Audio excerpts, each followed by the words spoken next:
Wholesaler topic है बेटा आज का हमारा, wholesaler trade and meaning and services. इससे पहले जो चैप्टर हमने किया है उसमें हमने रीड आउट किया है कि जो होलसेलर और रिटेलर हमारे होते हैं वो हमारे मीडिएटर होते हैं, ठीक है।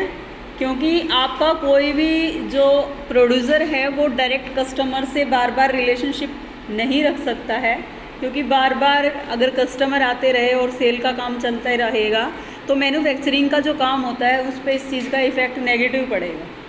तो उस प्रोसीजर को कंटिन्यू करने के लिए हमने क्या किया है कि एक जरिया, एक रास्ता ढूंढा है कि सेल भी हो जाए और जो हमारा प्रोडक्शन से रिलेटेड वर्क है उस पर भी किसी चीज़ का जो नेगेटिव इफ़ेक्ट ना पड़े। तो उसके लिए हमने होलसेलर और रिटेलर दोनों को ही आइडेंटिफाई किया है। होलसेलर कौन होता है? जो थोक व्यापारी होता है, जो आपके कंज्यूमर और जो आपका प्रोड्यूसर होता है उसके बीच का जो डिस्टेंस होता है उसको कम करता है, ठीक है।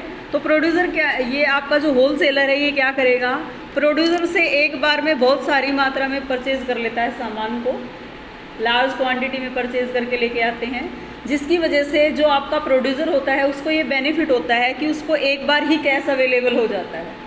कई बार तो क्या होता है, होलसेलर एडवांस में पेमेंट उनको कर देते हैं कि एडवांस में पेमेंट जैसे उन्होंने सबमिट कराई उसके बाद जैसे भी आपका सामान तैयार होता है उसके बाद सामान लेके आते हैं।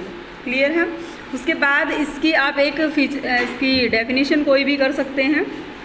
उसकी फीचर्स हैं बेटा, होलसेलर जो है वो आपका लार्ज क्वांटिटी परचेज़ करता है, ठीक है। इनकी जो डील होती है वो कुछ ही आपके जो गुड्स होते हैं उनसे रिलेटेड होता है। कल भी मैंने आपको बताया था कि जो होलसेलर होता है एक या दो ही वस्तुएं ऐसी होती हैं जिसका प्रोडक्शन वो सेल परचेज़ करने का काम करता है। क्लियर है? जैसे कोई कपड़े से रिलेटेड होलसेलर है तो वो कपड़ा ही सेल करेगा। अब ये नहीं है कि कोई दूसरी सब्जी वगैरह या इस तरीके का काम करना शुरू कर देगा। तो होलसेलर केवल एक ही या दो वस्तुएं ही ऐसी होती हैं जिनका काम करता है वो। इसकी जो गुड्स होती हैं वो रिटेलर को बेची जाती हैं और ये कैश और क्रेडिट दोनों में सेल करता है, ठीक है। बहुत बार ऐसा होता है कि रिटेलर को भी उधार सामान इनको बेचना पड़ जाता है। और ये एक आपका मीडिएटर जो है रिटेलर और कस्टमर और जो आपका प्रोड्यूसर होता है उसके बीच में एक मीडिएटर है। उसके बाद आपका जो है इसमें कैपिटल रिक्वायरमेंट सबसे ज़्यादा होलसेलर को होती है, क्योंकि एक तरफ तो वो क्रेडिट में सेल कर रहा है, दूसरी तरफ वो एडवांस भी पेमेंट कर रहा है, तो इसलिए उसको ज़्यादा कैपिटल की रिक्वायरमेंट रहेगी। तीसरा नेक्स्ट क्या है कि इनको जो शॉप्स होती हैं, दुकान होती हैं, उनकी रिक्वायरमेंट नहीं होती हैं, क्योंकि दुकान पे केवल ये क्या रखते हैं, सैंपल रखते हैं। तो इसलिए एक छोटी दुकान भी होगी वो भी चल जाएगी इनको, क्योंकि इनको सैंपल रखना होता है। इनका जो सारा माल होता है, बाकी जो गुड्स होती हैं वो वेयर हाउस में ये रखते हैं, ठीक है। जिस तरीके का आपको क्वालिटी है अच्छी लगेगी तो उस तरीके का माल आपको ये ला कर दे देते हैं उधर से। एडवांस पेमेंट ये देते हैं वो मैं आपको बता चुकी हूँ, ठीक है। इनका जो प्रॉफिट होता है वो बहुत स्मॉल लेवल पे होता है, क्योंकि ये लार्ज क्वांटिटी को सेल करते हैं। स्मॉल लेवल का जो प्रॉफिट होता है वो भी इनको एक्सेस में हो जाता है, ठीक है।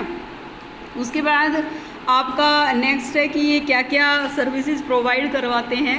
एक प्रोड्यूसर को क्या क्या कराएंगे, दूसरा आपका रिटेलर को, तीसरा आपका सोसाइटी को। सभी को अलग अलग उसने बताया है कि मान लीजिए आप मैन्युफैक्चरर की बात करें तो मैन्युफैक्चरर में अभी मैंने आपको बताया था कि मैन्युफैक्चरर में डिमांड जैसी होगी वो उसको सर्वे करके ला के देगा कि भाई प्रोड्यूसर को कि किस तरीके का सर्वे आपका, तो प्रोड्यूसर को क्या सर्विसेज प्रोवाइड करवा रहे हैं कि डिमांड के बारे में सर्वे करता है होलसेलर कि आपकी मार्केट में किस चीज़ की डिमांड सबसे ज़्यादा है। तो वो प्रोड्यूसर को इस तरीके की चीज़ें ला के देता है कि भाई इस तरीके की चीज़ें जो है ना मार्केट में बहुत ज़्यादा डिमांड की जा रही है, तो प्रोड्यूसर उसी तरीके का प्रोडक्ट बनाना शुरू कर देता है। क्लियर है? दूसरा है ये मिडल मैन है बेटा, आपका मध्यस्थ का काम करता है और ये फाइनेंशियल हेल्प इसको करता है। अभी मैंने बताया था कि एडवांस में पेमेंट ये कर देते हैं। तीसरा नेक्स्ट है आपका एडवर्टाइजमेंट से रिलेटेड काम ये इसी का करता है, क्योंकि विज्ञापन जो होता है वो प्रोड्यूसर कम करता है और जो आपका होलसेलर है वो ज़्यादा करता है। उसके बाद स्टोर की फैसिलिटी, आपको वेयर हाउस की फैसिलिटी कौन देता है? आपका होलसेलर देता है। अभी मैंने बताया कि उनको दुकानों की ज़रूरत नहीं होती है, क्योंकि उनका जो सारा सामान होता है वो कहाँ होता है, वेयर हाउस में होता है, और आपको ये भी पता है कि वो एडवांस में पेमेंट कर देता है, और उसके बाद जितना भी सामान एक बार बनता है वहाँ से वो एक बार में ही उठा लेते हैं वहाँ से, ठीक है। उसके बाद डिस्ट्रीब्यूशन की फैसिलिटी ये देता है कि आपका ट्रांसपोर्ट से रिलेटेड सुविधा भी आपको ये देता है। उसके बाद आपका प्राइस जो है वो इन्फ्लेशन में नहीं आने देता, क्योंकि जो इसका प्रॉफिट है उसको कम या ज़्यादा करके ये प्राइस को कंट्रोल रखता है, ठीक है। कीमतें ना बहुत ज़्यादा होती हैं ना बहुत कम होती हैं। उसके बाद इकोनॉमी में जो प्रोडक्शन है आपका उसको कंटिन्यू करता है कि किसी तरीके की उसमें कोई कमी ना आए, ठीक है बेटे, क्लियर है, यही तक करो।